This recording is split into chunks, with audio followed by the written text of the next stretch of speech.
अस्सलाम वालेकुम viewers, Usama Abu Bakar advise state and builders Bahria town Karachi के प्लेटफॉर्म से अल्हम्दुलिल्लाह इसी प्लेटफॉर्म से एडवाइस के प्लेटफॉर्म से आपको बहुत पॉजिटिव बहुत बेहतरीन खबरें भी मिली। आपने हम पे हमें इसमें अप्रिशिएट भी किया, हमारे साथ यानी ट्रस्ट भी किया, हमारे साथ काम भी किया, इसके लिए आपका बहुत शुक्रिया।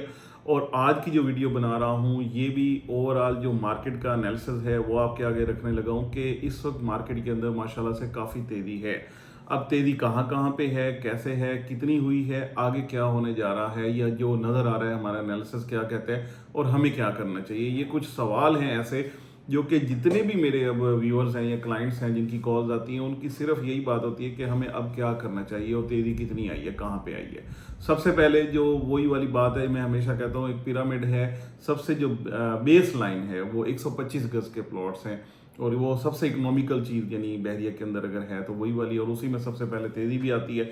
अच्छा, इससे पहले भी एक मैं बात करूंगा वो ये कि तेज़ी सिर्फ बहरिया में नहीं आई, ये चीज़ बहुत ज़्यादा मद्देनज़र रखने वाली है। तेज़ी ओवरऑल जो प्रॉपर्टी है उसके अंदर आई है, वो पूरे पाकिस्तान के अंदर आई है। और उसमें कुछ ऐसी भी बातें हैं जिसमें हम गवर्नमेंट की तरफ से जो नई आने वाली पॉलिसीज़ हैं उसमें काफ़ी सारे टैक्स की छूट और इस हवाले से काफ़ी यानी फैसिलिटेशन करने के हवाले से बातें की जा रही हैं। तो ये ऐसी चीज़ें हैं जो मेन कंसर्न है, जो मेन वजह है जिस वजह से इन्वेस्टर्स इस तरफ मूव कर रहे हैं। और सबसे बड़ी मेन वजह जो मुझे समझ आती है वो ये कि प्रॉपर्टी के रेट बिल्कुल डाउन टू अर्थ बल्कि अंडर दी अर्थ हैं जो मेरे हिसाब से। और स्पेशली बहरिया की मैं बात करूं तो ऑलरेडी बहुत नीचे के रेट थे जो अल्हम्दुलिल्लाह अब दोबारा से बढ़ने शुरू हुए हुए हैं और अल्हम्दुलिल्लाह हम देख रहे हैं डेली बेसिस पे ग्रोथ है।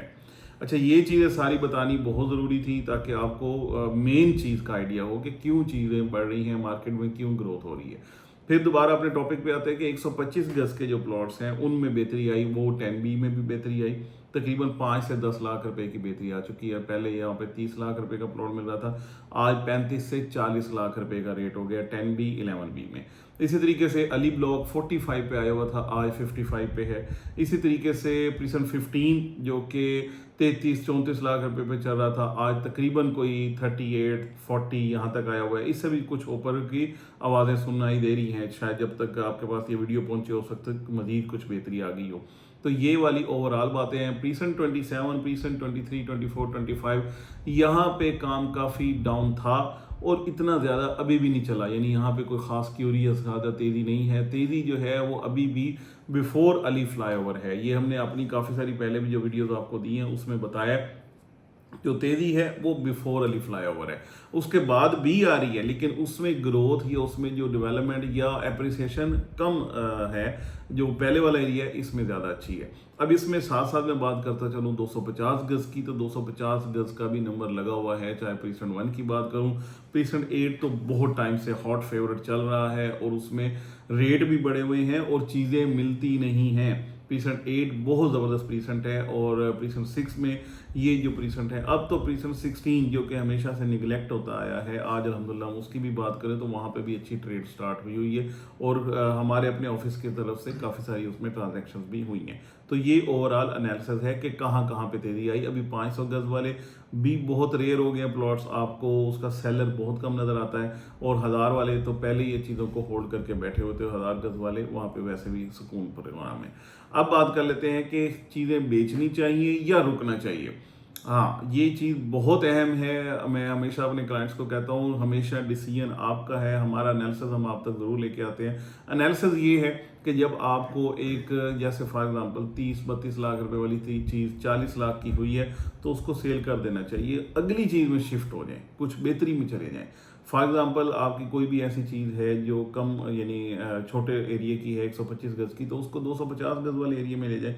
एप्रिसिएशन तो हो रही है, चीज़ें बेहतर हो रही हैं, तो वहाँ पे जाके थोड़ा स्विच करने से आपको सम टाइम बहुत बेहतर चीज़ें मिलती हैं। कल भी मेरी एक बात हुई, हमारे क्लाइंट थे प्रीसेंट 1 वाले, तो उन्होंने मुझे कहा कि हमने तकरीबन 3 करोड़ रुपए का प्लॉट बेचना है। तो मैंने उन्हें एक बड़ी अच्छी सजेशन दी कि बजाय इसके कि आप यहीं पे अपनी यानी वो कॉर्नर का बहुत अच्छा प्लॉट है, तो उन्होंने जब कहा मुझे कि 3 करोड़ का मैं बेचना चाहता हूँ, तो मैंने उन्हें ये सजेशन दी कि आप अगर आज कोई बिल्ड प्रॉपर्टी ले लेते हैं, यानी अगर आप तकरीबन को 2 करोड़ की वर्थ का वो प्लॉट है, आज अगर आप बिल्ड प्रॉपर्टी ले लेते हैं तो उसमें कम से कम ये होगा कि आपको उसमें कोई परेशानी नहीं है। उसमें आप जहाँ के खुद भी रह सकते हैं, रेंट आउट भी कर सकते हैं और आपको वहाँ पे ज़्यादा बेहतर अच्छी एप्रिसिएशन मिलेगी, क्योंकि जो बिल्ड प्रॉपर्टी है उसके रेट सबसे ज़्यादा बढ़े हैं और बढ़ रहे थे, यानी ग्रेजुअली तो काफ़ी अरसे से। अब तो प्रीसेशन 31 में आप देखें कि तकरीबन 25 से 27 लाख रुपए तक भी चीज़ें जो हैं वो बिक नहीं रही थी। 1 करोड़ 25 से 27 लाख रुपए का घर जो है बिक नहीं रहा था।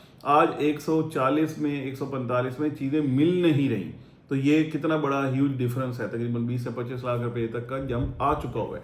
तो ये वो चीज़ें हैं जो हमें नज़र आ रही हैं। अब आपने होल्ड करना है तो उसमें ये रिस्की है, ये जो भी मामला है ये आपका अपना डिसीजन है। मैं ये समझता हूँ कि अगर आपने कोई भी इस तरीके से प्लान किया है कि ग्रो करना है, यहीं पे चीज़ों को लेके आगे जाना है, तो बजाय इसके कि एक चीज़ के साथ स्टक करें, आप उसको मूव करें, यानी उसके राइट लेफ्ट जो भी चीज़ें हैं उसमें कुछ पैसे ऐड करते हैं या कुछ पैसे निकालते हैं, ये आपकी अपना डिसीजन है। वो करके आप उसको थोड़ा सा मूव ऑन करें, उसको करीब वाले प्रीसेंट्स के अंदर लेके आएँ। इस वक्त प्रीसेंट 30 का बड़ा अच्छा रेट हुआ है। 250 गज की बात करूँ तो उसमें ओवरऑल यानी ग्रोथ तो है ना, तो उस ग्रोथ के अंदर चीज़ें अगर आपकी अच्छी बिक रही हैं तो उनको बेचें। इवन प्रीसेंट 34 की मैं बात करूँ, वहाँ पे कुछ काम नहीं हो रहा था, अब वहाँ पे भी काम हो रहा है। तो आपको अगर शिफ्ट करना है तो मेरे ख्याल में ये बेहतरीन टाइम है, आप उधर से आगे वाले जो प्रीसेंट्स हैं एक तो उनमें शिफ्ट हो जाए। सेकेंडली ये है कि जो प्रॉफिट या जो बेनिफिट मिल रहा है इसको फिलहाल तो ले लेना चाहिए, कल का पता कोई नहीं है। कोई भी खबरें ऐसी ऐसी आई हैं कि बहुत अच्छे अच्छे सौदे उठे हुए वो फिर उसके बाद ज़ीरो हो गए, लेकिन मैं उम्मीद करता हूँ, होपफुल भी हूँ, और इस पे तो यानी हमारे सामने है कि ये स्टेबिलिटी वाली मार्केट रही है। वो स्टेबिलिटी वाली मार्केट उस वक्त तक थी जब तक 1-1, 2-2, 3-3 लाख रुपए तक करके जंप आ रहा था। आज ये वाली मेरे ख्याल में बहुत ज़्यादा जो जंप आ रहा है 5 से 10 लाख रुपए का, 15 लाख रुपए का, तो ये वाली वो स्टेबिलिटी वाली मार्केट नहीं है, ये आर्टिफिशियल मार्केट है जो ग्रो कर रही है, ऊपर जा रही है। मुझे नहीं पता ये रुकेगी ऊपर के नहीं रुकेगी, क्योंकि हमारा ज़्यादा काम एंड यूज़र के साथ है और हम अपने क्लाइंट्स को बिल्कुल उसी तरीके से जो चीज़ होनी चाहिए वो मशवरा देते हैं। इस हवाले से मैं ये कहूँगा कि अगर ऊपर के रेटों पे आपने जो भी सोच रखी है अपनी चीज़ों के लिए, वहाँ पे जाके आपको कोई ऑफर्स आ रही हैं, वहाँ पे जाके रेट्स मिल रहे हैं, तो वहाँ पे जाके उस चीज़ को बेचें, थोड़ा सा वेट करें, दोबारा से कोई और अच्छी चीज़ ले लें, नीचे के रेटों पे ले लें, बेहतर प्रीसेंट्स के अंदर ले लें और फिर अपने ट्रेड के लिए वेट करें। मेरे ख्याल में ये ज़्यादा बेहतर स्ट्रैटेजी बनेगी। बाकी अगेन डिसीजन इज़ योर्स। काम जहाँ पे हो रहा है ये भी बता दिया आपको, जो हो रहा है ये भी बता दिया है। और सेकेंडली ये यानी लास्टली कि आपको बेचना चाहिए या होल्ड करना चाहिए। अब हम यहाँ पे बैठे हुए हैं एडवाइस एस्टेट एंड बिल्डर्स के लिए, बीइंग कंसल्टेंट ऑफ प्रॉपर्टी, हम सारी चीज़ें करते हैं। बाकी आपकी ये है कि अगर आप यहाँ पे आके घर बनाना चाहते हैं, बना हुआ घर लेना चाहते हैं, इनकम्प्लीट को कंप्लीशन की तरफ लेके जाना चाहते हैं, कोई भी इस तरीके से रिगार्डिंग बहरिया टाउन कराची आपकी क्यूरी है, you are more than most welcome to visit us, और हम इंशाल्लाह आपको बेहतरीन जो सोल्यूशंस हैं वो प्रोवाइड करेंगे। बहुत शुक्रिया।